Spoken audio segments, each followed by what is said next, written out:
All right, y'all. So I had that motor come in. This is a Craftsman r1000. When you turn the key, it don't do nothing at all.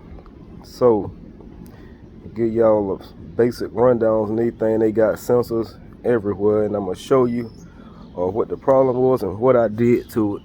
So it got a switch for the blade being on, and for blade being engaged and disengaged. You gotta have the blade disengaged. For this proc switch right here, you gotta have the blade disengaged in order to start the motor. It got another proc switch on the on this guard, and you gotta make sure the guard is pressed down right here, because if that proc switch open, it won't let you start the motor. So I put a self-tapping screw in it.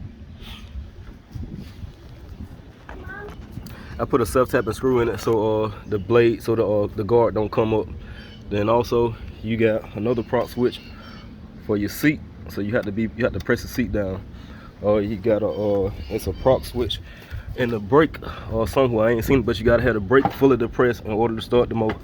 So what the problem was that I had with this one was it was gunk inside of the fuel bowl. So I took that off, I cleaned it out, and also the fuel pressure, the fuel cutoff. This is a solenoid.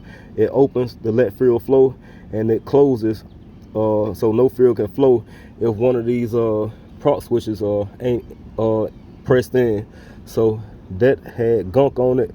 So if you unscrew this out, you can clean the gunk off it and put it back in, and your motor will probably start. Anytime you have one of these motors and it won't start, that could just be your issue right here. So I cleaned the carburetor out.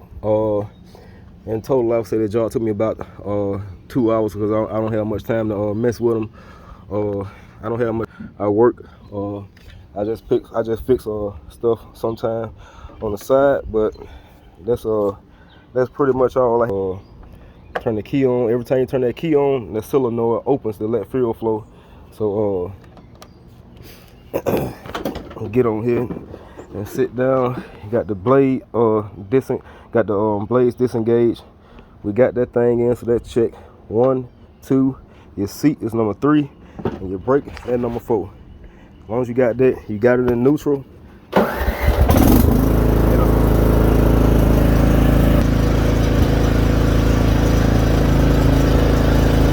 And if you get up off the seat, it should shut off.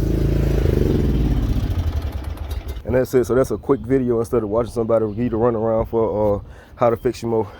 That's all. That's all you gotta do to get it running.